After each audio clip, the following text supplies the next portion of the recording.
Okay, you're at Graestone Manor in Gasport, New York. The house that we're in right now was originally built by a man named Curtis Root back in 1864. Construction began then. It was completed in 1865. And the Root family lived here from 1865 until about 1923. Now the Root family, they were horse people. They were horse breeders, horse trainers. They owned a big plantation in Virginia where they would winter their horses. So they would have the horses, the babies down there, bring them up here and race them. Because on the property here they had a big quarter-mile racetrack as well, next to the house. They also owned a big oyster farm down in Virginia, in Chesapeake Bay and Harvey's Wharf. So they were doing all sorts of things, lots of different business ventures, lots of things tied to the South as well, Tennessee, Virginia. So that's why this house I always felt had a little bit of a Southern feel to it, especially when we had like a Civil War. I kept getting that feeling, especially when I first moved in, and now that we've researched a little bit, that sort of makes sense because of that tie to Virginia. And the plantation that they owned, they turned it into a training center for horseback riding and for race horses and all sorts of things. So it was a school as well. Then in 1889, Curtis Root, who trained racehorses, was taking one of his racehorses into town to get supplies for the racetrack. And his horse was spooked by a train that came by the road that he was walking on. Horse reared up. He tried to control the horse, and it was slippery, it was snowy, it was in March. The horse slipped and fell on him and crushed him. So he ended up riding the horse back here to the house, told his wife he was okay, not to get a doctor, got into bed, thought he was recovering, but apparently he was bleeding to death internally, didn't realize it. He thought he was getting better, but he actually ended up dying about 2 weeks after that accident. So that was in the green room upstairs. So we do feel a lot of male presence up there. We have a lot of talking, lots of disembodied voices up there as well. And then his wife ended up passing away in 1901 of pneumonia in that same room. So after they both passed away, their youngest daughter, Flora, ended up inheriting the house. She lived here until 1923. And she ended up selling it to a family who were local farmers. They're big dairy farmers, though. And that was the Kalkenberg family. So when they moved in, Henry and Minnie Kalkenberg bought the house. They brought their teenage daughter with them, named Mina. They ended up living here. They took away all the racetrack. They just started farming that land, and they brought all their dairy cows over. They had about 50 cows. And they ended up doing that and planting crops. So they did big potato farmers, tomato farmers. They had all sorts of crops in those fields out to the side of the house there. They were here until they passed away in the 1950s, and their daughter ended up inheriting the house. She ended up marrying a man named Dorson Rosman, who lived here, moved into the house with them, and they ended up owning the house after the parents passed away. So they were here until about 1999.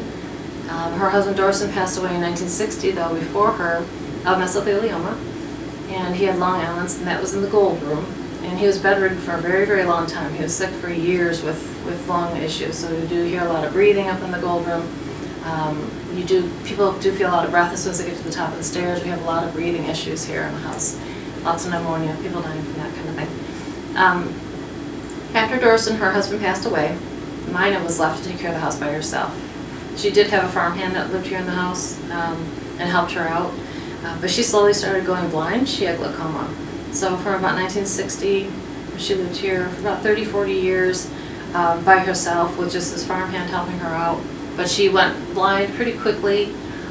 This man was supposed to be taking care of the house, this farmhand, but he was an elderly man.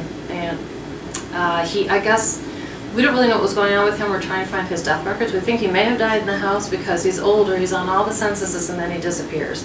But we think he might be the man in the basement that we hear, because it almost feels like he works here or was responsible for the house, because there's issues down there. But he was also a very bad drunk. He was an alcoholic.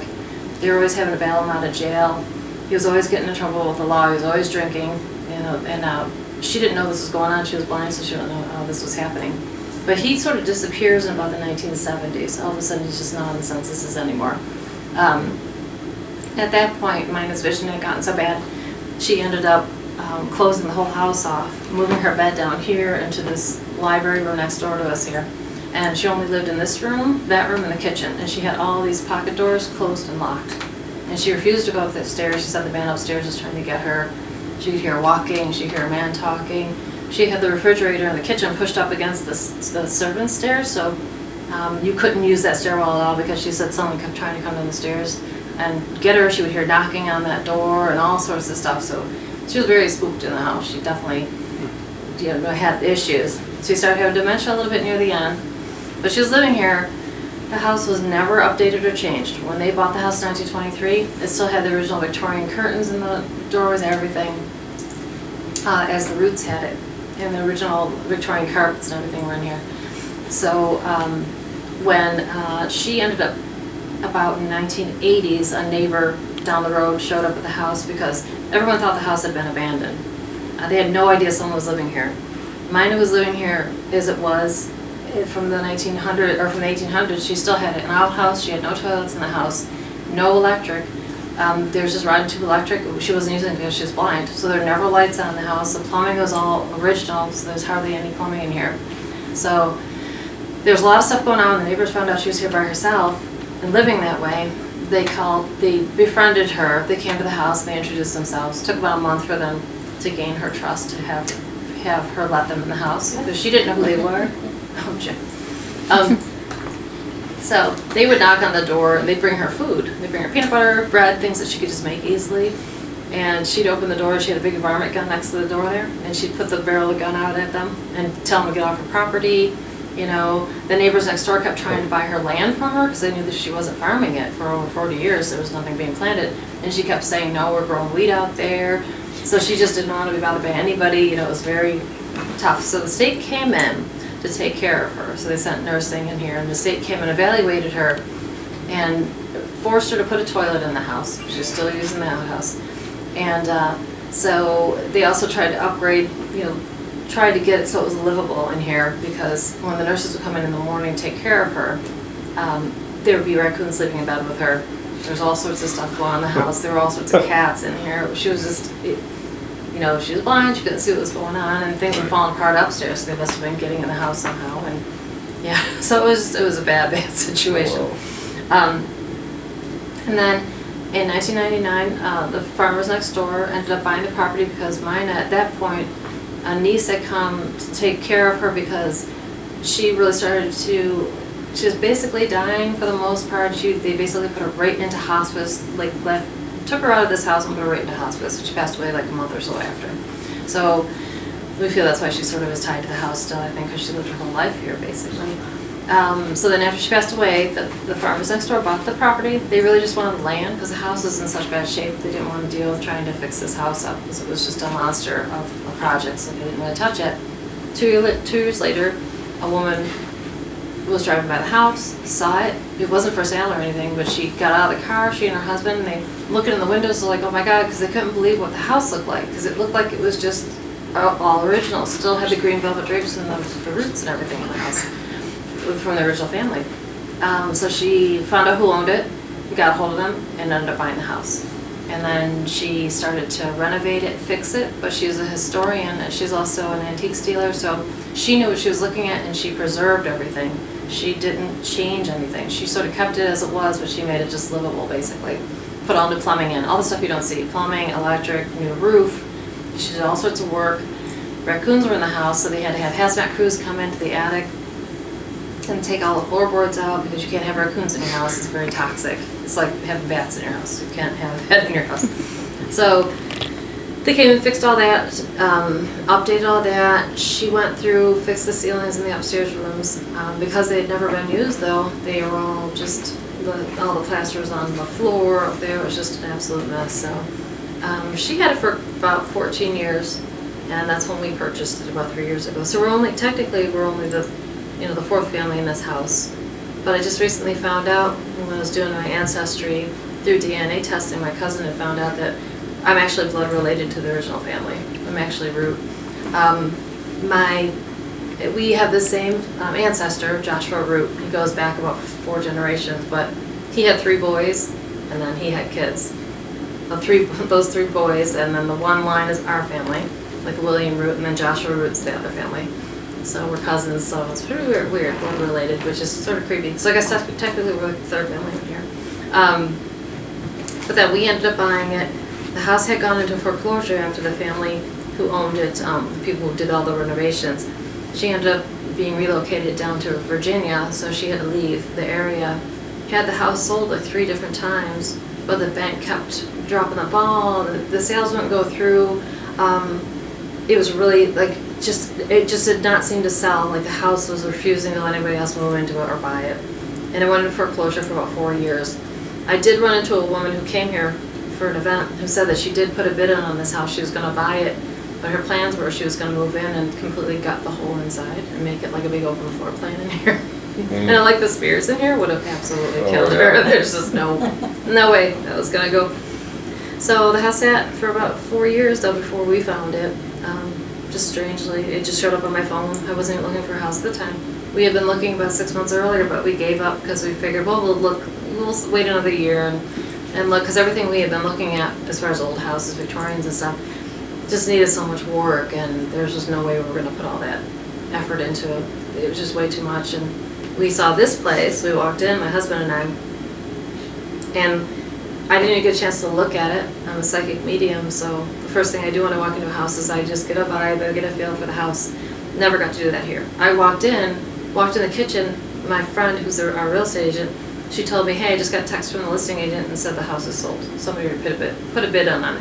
And we had 2 other houses to look at that day, so we're like, all right, so I walked in the kitchen. All I did was walk into that front, which is now my reading room. I went, wow, this is a really pretty space. It's really sunny, and this would be a great reading room. Told it was sold, so we just turned around and left. So I didn't go upstairs, didn't go in the basement, didn't look at the rest of the house at all. Looked at the other 2 houses, weren't happy with them. They needed tons of work. Then my husband's like, well, let's put a bid in. Maybe the people who bid low, so maybe they'll take our bid if we bid a little higher. Put a bid in on it, and they accepted our offer, which was insane. Like immediately, they accepted our offer within like 6 hours. He was going for a VA loan, and it was a bank foreclosure, which are 2 notoriously bad entities to try and deal with when you're trying to buy something, a house. But they were like, yeah, you can buy it, especially an old house. So it was very, very weird. So called my real estate friend and said, hey, can we go back through it? Because I really want to go through the house. I want to get a feel for the house. I really didn't get a chance to look at it. And they told us we couldn't because we were under contract, so we weren't allowed to go back through it. So we had to come and sneak by the house and look in the windows to see where what the house even looked like. I had no idea what the rest of the house looked like. Didn't know this room was even here. No idea what the upstairs looked like. So we're just like, I hope it's nice. So that brings us up to us. So that's sort of where we ended up with the house here. The family built before us, though, I've been in contact with her a bunch of times. Very funny group of people, very funny family, but I got a hold of her because we were having so much activity. When we first moved into this house, I didn't know it was haunted, no idea. The first day we were here, though, we're hearing our names being called, things are moving, we're hearing all sorts of stuff. And I'm like, okay, wow, I think there's really something going on here. When I called the previous owner and said, did you ever have anything happen here? And she's like, that's probably the reason we moved. She's like, they were having so much stuff happen because they were renovating. You know, they had like 15 different construction crews working on the house, and they kept quitting on them because they were getting pushed off ladders. They were getting hurt. They were getting their stuff go missing. There were things were being moved around on them. So they were like, yeah, we're not coming back. We have to find somebody else to finish this work. So so that sort of brings us up to speed to us owning it. We bought it in 2017, so we've been here for a couple of years now, about 2.5 years. And since we bought it, we turned it into a B&B. So that's where we are now.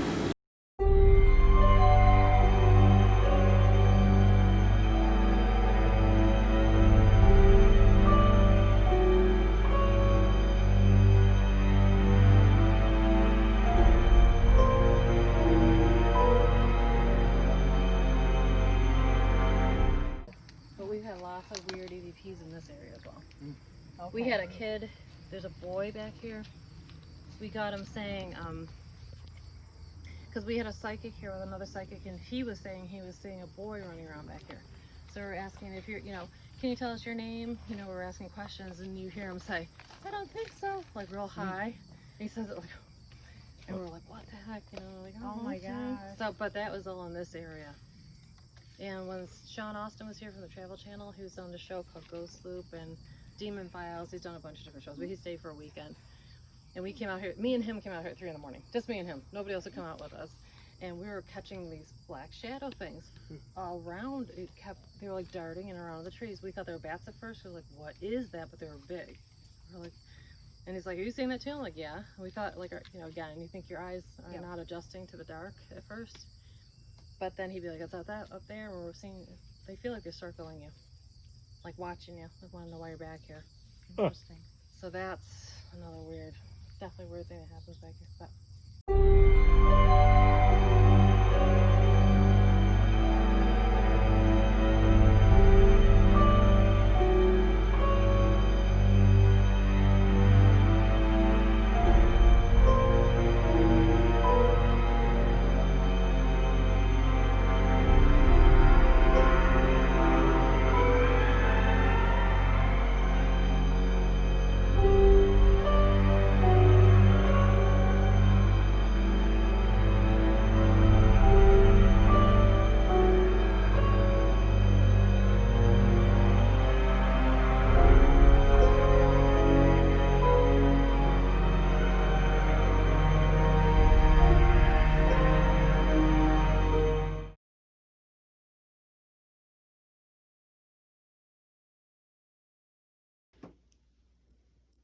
So the kids' room is located in the servants' wing of the house, which is the room that we're in.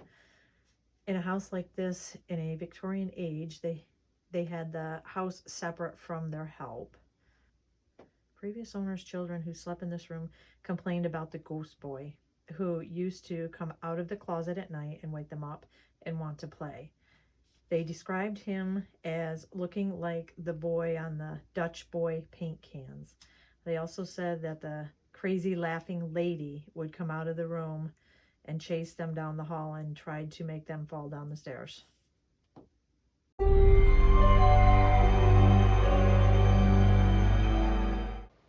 Walking into the green room, you get the feeling you are walking in on someone, like you are invading someone's space. There is a male energy that is so strong in this room. When people did stay from the bed and breakfast, they would hear footsteps and the closet door opening. When we did our investigation, we could hear what sounded like talking and tapping coming from the closet door. The green room is also called the Curtis room. Curtis died after injury from one of his race horses in March of 1889. He was a ladies' man and loves when women stay in his room. He has also heard whistling. Some people also report being touched and the smell of cigar smoke. They have had many sightings of Mina looking out of the green room as well. A ghost girl about 8 years old is also seen in the green room.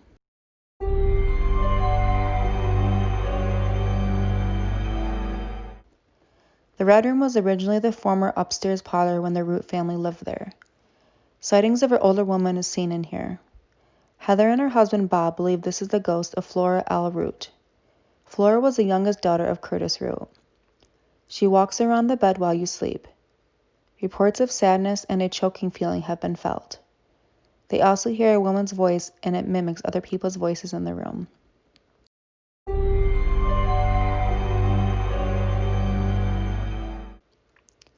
The gold room was a room Melissa Root spent much of her time in. It is also the former owners Mina and Dorson Rosman's master bedroom. Dorson also died in this room from mesothelioma. There are also sounds of wheezing and breathing on paranormal equipment in this room. The closet door opens on its own, and a woman's spirit has been seen on film peeking out of the closet in mirrors. Loud bangs are also heard coming from the walls.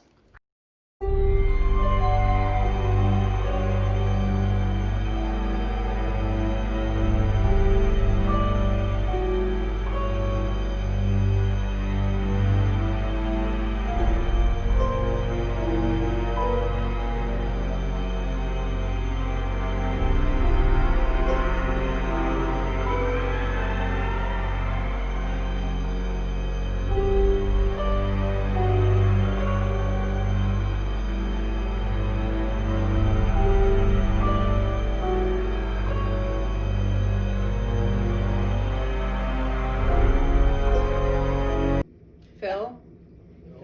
Phil? Is there a Phil? Look over here. In the house? I want. Well, okay, I don't got nothing in my pockets either. What does Phil want? Get out. Oh, No? Is someone Please. here with me right here then? please? You're going to hell. Oh, Okay. You're going to hell. That's always happening to him. Break your neck. Oh. Wow. What the? Listen.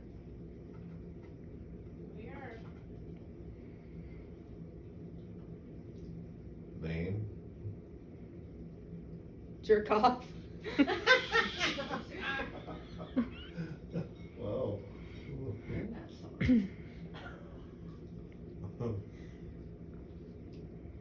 At least she's getting something to it. Get out. Do you really want us to leave? Ed, Who's Ed? I'm sorry. Who is Ed?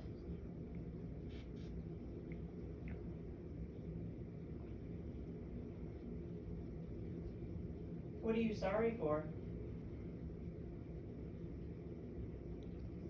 They're coming in. 7 or more.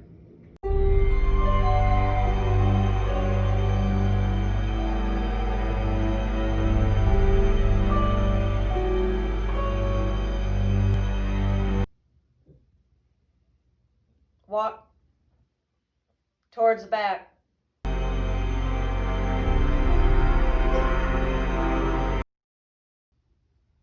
Pack up. We aren't ready to. Who wants us to pack up? Jim.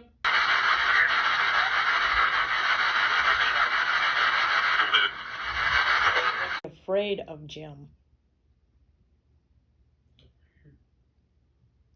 I'd say that's a big yes also. D. There's D again. D. Who is D? Hi. Is this D? Is D coming? Is this Dorson? Does D stand for Dorson?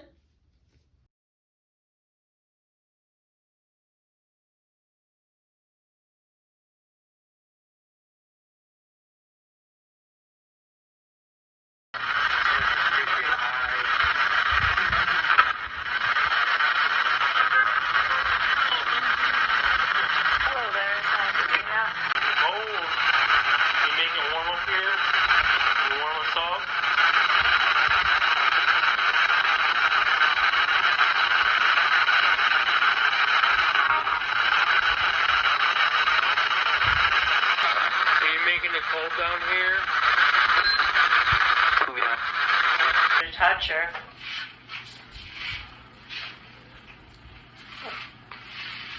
Activity, whatever.